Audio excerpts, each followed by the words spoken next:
네, 여러분, 안녕하십니까. 저는 지금 대구에 와 있습니다. 제 친한 친구의 아버님이 돌아가셔서 상가에 왔다가 병원 근처에 호텔에서 묵고 아침에 유튜브 방송하고 있습니다. 이번 주에 가장 중요한 뉴스는 지금 보시는 이겁니다. 미국의 핵 자산, 한반도 임무를 상시 배정 형식으로 못 박았다. 그래서 아마 이것 때문에 김정은과 그 북한 순회들이 긴급 회의를 가졌을 것으로 보이는데요. 그래서 한반도 전역에 대해서 이제 그 미국의 핵무기가 그리고 그 핵 운반 수단인 그 전략 자산들이 상시 배치되고 작전을 수행하는 그런 상황이 되는 것으로 볼 수 있겠습니다. 한미 정상 핵 억제 지침을 승인하는 그런 형식입니다. 사진 보실까요? 윤석열 대통령하고 바이든 미국 대통령. 혹자는 이런 얘기합니다. 이렇게 큰 성과를 냈지만 바이든 대통령이 이제 차기 대통령이 되지 못하고 트럼프 대통령이 만약 탄생을 다시 하게 된다면 지금 맺었던 이런 동맹의 약속이 계속 지켜질 수 있겠는가 하는 점에 대한 회의가 있는 것도 사실입니다. 나토 정상회의 참석차 미국 워싱턴 DC 방문한 윤석열 대통령이 한국, 일본, 호주, 뉴질랜드 4개국 IP4 정상회동 장소를 찾은 조 바이든 미국 대통령과 포옹을 하고 있는 모습 보고 계십니다. 정상회담 따로 했죠. 앞에 부분 기사를 좀 읽어보겠습니다. 한미 정상 핵 억제 지침 승인, 한국과 미국 명실상부 핵 기반 동맹으로 격상, 북한 핵의 즉각, 압도, 결정적 대응, 즉각적이고 압도적이고 결정적 대응을 할 수 있다. 북한이 핵 공격에 나설 경우에 북한에게는 두 번째 핵 공격은 없을 것이다. 그리고 북한이란 체제가 핵 단추를 가지고 장난질을 치는 처음이자 마지막이 될 것이다. 그걸로 북한 체제는 끝이다.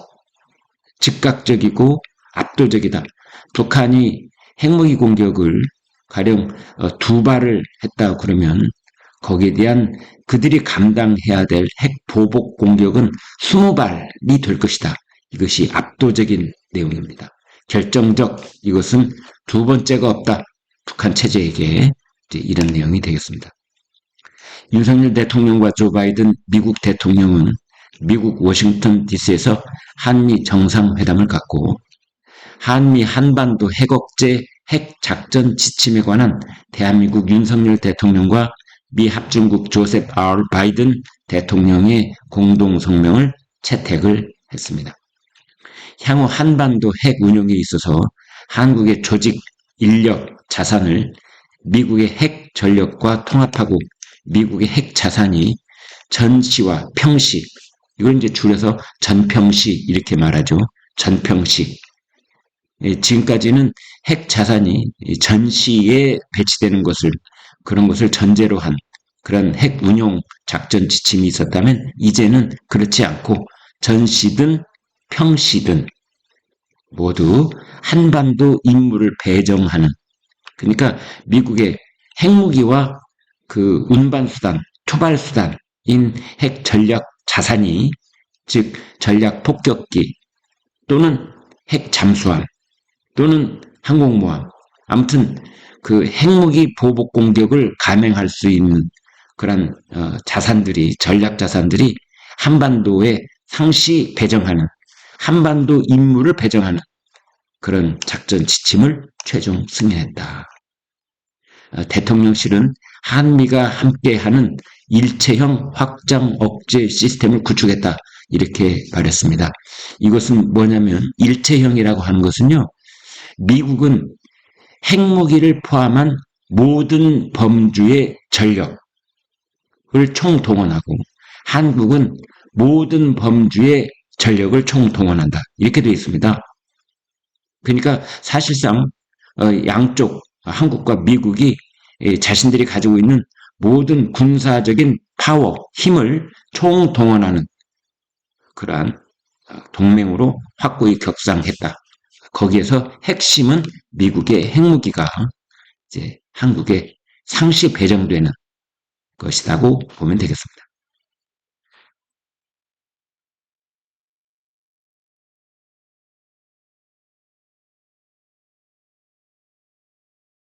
중앙일보도 이제 그런 제목입니다. 한반도 미 핵 자산이 사실상 상시 배치되는 효과다.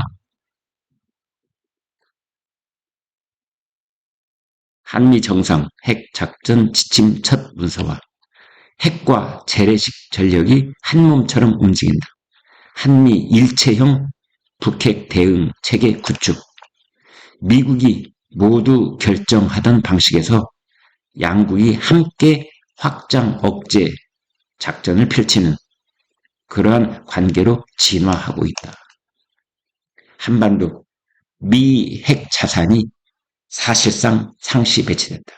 이제 이런 것에 대해서 한국에서는 이재명 아마도 이제 더불어민주당 당대표가 될 것이 확실한데 이재명의 민주당이 여기에 대해서 계속 시비 붙고 한반도의 긴장이 이래서 더 심해지고 있는 거고 안보가 위협받고 그래서 대통령 탄핵을 진행한다. 지금 그렇게 되어 있는 거죠. 그러나 지금 윤석열 정부는 그런 거에 아랑곳하지 않고 우리는 할 일을 한다. 지금 이런 상황이라고 보시면 되겠습니다.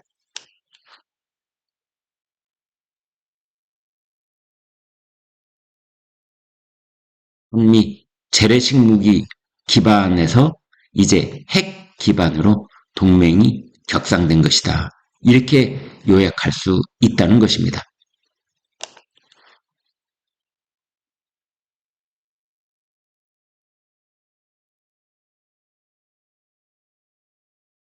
동아일보 볼까요? 국군의 탄핵까지 꺼내 치고받은 여당의 내전.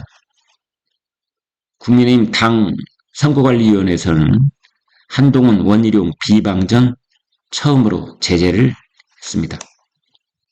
국민의힘 7.23 전당대회를 열 하루 앞둔 12일 보수의 심장 대구에서 열린 합동연설회에서 박근혜 전 대통령 탄핵 문제를 둘러싸고 당대표 후보 간 공방이 벌어졌습니다. 당권 후보들은 여론조사 1위를 기록한 한동훈 후보를 겨냥해서 박근혜 전 대통령 탄핵을 고리로 윤석열 대통령의 탄핵 위기감을 고조하는 발언을 이어갔습니다. 한동훈 후보는 대구 연설에서 지난 3월 비상대책위원장 시절 박근혜 전 대통령 예방했던 인연을 언급하고 역시 큰 분이었다. 큰 마음을 가지고 큰 정치하겠다라고 말했습니다. 그러면서 총선 당시 제가 전국을 돌면서 손이 까지고 목소리가 안 나왔었다. 그때 오래전 TV에서 본 박근혜 전 대통령의 붕대 감은 손을 많이 생각했다라고 말했습니다. 다음 주자로 나선 원희룡 후보는 박근혜 전 대통령 탄핵으로 누군가는 인생의 화양연화였는지 몰라도 우리 모두 지옥을 겪었다면서 최상병 특검법 등으로 적과 화해를 주선하는 자가 바로 배신자라며 한동훈 후보를 직격을 했습니다. 화양연화라는 말은 원래 이제 한동훈 후보가 예전에 먼저 꺼냈던 말이지요. 이제 그걸 아마 빗대고 있는 것 같고요. 그다음에 적과 화해를 주선하는 자가 배신자다. 이거 이제 예전부터 늘 쓰던 말인데 대부라는 영화에서도 이런 대사가 나옵니다. 아무튼 그걸 인용을 해가지고 원희룡 후보가 한동훈 후보를 직격을 했습니다. 한동훈 후보가 과거에 제 인생의 화양연화는 문재인 정권 초기 검사 시절이었다라고 말한 점을 겨냥했는데 이건 좀 이제 시점이 어긋나 있는 거죠. 박근혜 전 대통령 탄핵 때는 문재인 정부가 들어서기 이전이었으니까요. 그런데 지금 한동훈 후보가 말한 거는 문재인 정권 이후, 문재인 정권 초기를 말하는 거니까 화양연화를 두고도 약간의 시차가 있는데 그걸 그냥 원희룡 후보는 좀 뭉뚱그려서 비난을 했다. 이렇게 보면 되겠습니다.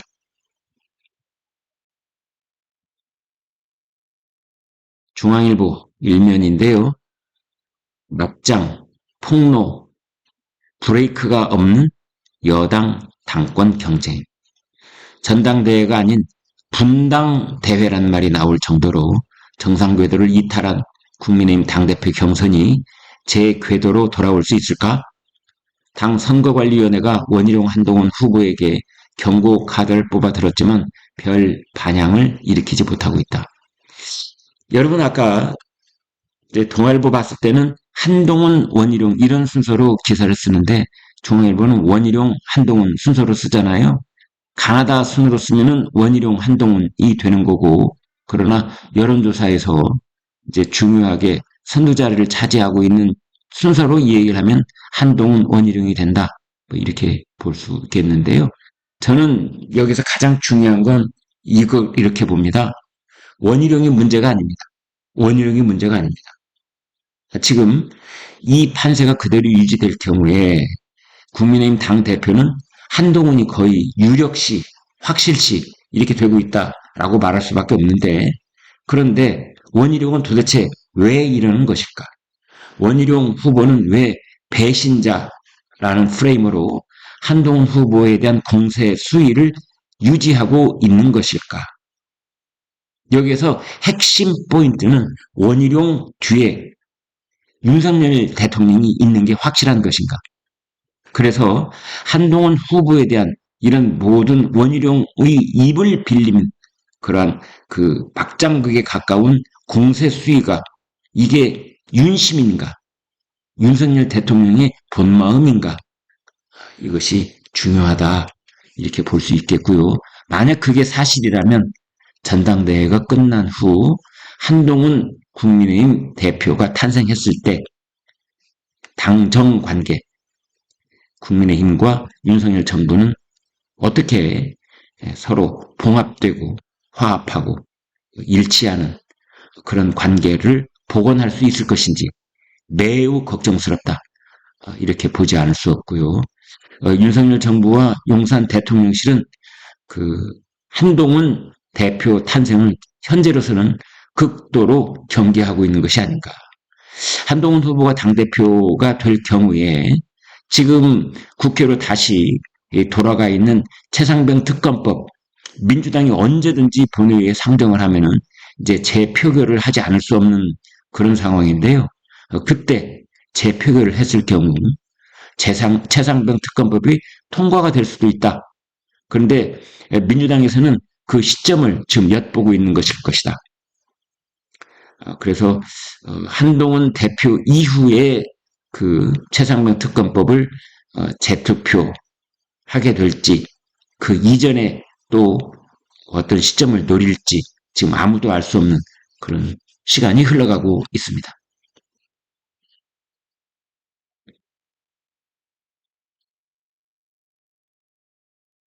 내년 최저임금 1만 원이 넘었습니다.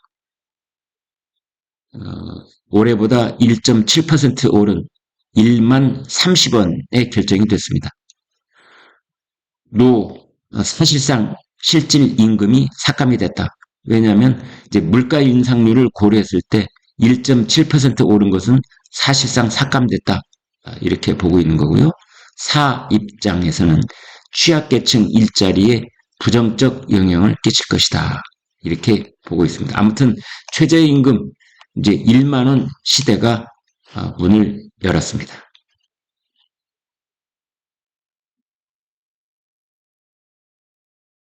조선일보가 최근에 이제 그 드러난 이른바 그 먹방 스타죠. 쯔양이라고 하는 여성한테 협박을 하면서 돈을 뜯어냈던 사이버 레커에 관한 기획 기사를 실었습니다. 야수들의 돈벌이 놀이터 유튜브 사이버 레커. 여러분 왜 그 교통사고가 일어나면 레커차가 달려오잖아요. 그래서 이제 그 교통사고가 나서 차가 부서지고 어디로 그 움직일 수 없는 차를 이제 끌고 차량 정비소로 싣고 가는 차량을 레커 차량이라고 하는데, 이 레커 차량은 그러니까 남의 불행이 있는 장소에 찾아오는 차가 레커 차량이잖아요. 사이버에도 그런 레커들이 있다. 유튜브 레커가 있다.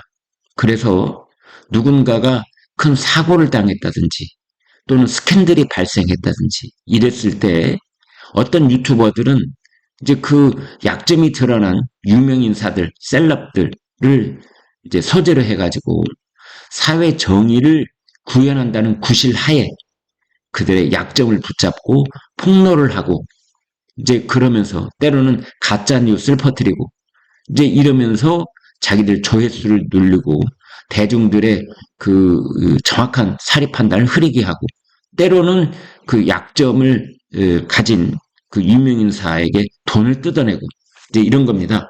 그래서 야수들의 돈벌이 놀이터가 된 유튜브. 먹방 스타 쯔양도 그런 경우라는 것이죠. 쯔양 협박 사태로 드러난 사이버 레커들의 실체. 스포츠 스타, 연예인, 정치인 등 유명인사 약점을 잡아 갈취를 모의하고 가짜뉴스, 폭로전. 그런데 유튜브, 구글은 이걸 방치하고 있는 것 아니냐. 이런 내용의 기사입니다.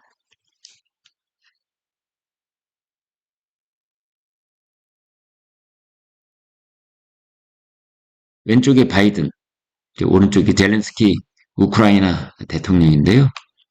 소개를 하면서 푸틴 대통령입니다. 이렇게 소개를 했습니다. 바이든 또 말실수를 한 겁니다. 최근에 인지 능력이 저하됐다는 의심을 받고 있는 조 바이든 대통령. 미국 워싱턴에서 열린 우크라이나 지원 협상 행사에서 볼로드미르 젤렌스키 우크라이나 대통령을 블라디미르 푸틴 대통령으로 잘못 소개를 했습니다. 바이든 대통령은 곧바로 실수를 정정했지만 젤렌스키 대통령이 머쓱한 듯이 그렇게 웃고 있는 장면입니다. 네, 여기까지 봤는데요. 아무튼 지금 제일 중요한 것은 네, 그렇습니다. 지금 원희룡, 한동훈 두 후보 간에 극한으로 치닫고 있는 감정 대립, 그 다음에 막장극에 가까운 설전 이런 것들이 깊은 상처를 남길 수밖에 없고 보수 진영의 과거의 사례로 봤을 때 이건 쉬이 아물지가 않습니다. 그래서 이 이후에 전당대회 이후에 어떻게 될지 그리고 원희룡 후보를 지원하고 있다라고 뭐 여기저기서 말을 하고 있는 윤석열 대통령과 한동훈 차기 당대표 사이의 관계는 또 어찌 될 것인지 또 이것을 틈타서 이것을 노리는 더불어민주당의 공격을 어떻게 또 막아낼 수 있을 것인지 여기에 대한 걱정들이 많다. 이렇게 볼 수 있겠습니다. 네, 구독, 좋아요 부탁드립니다. 여러분 고맙습니다.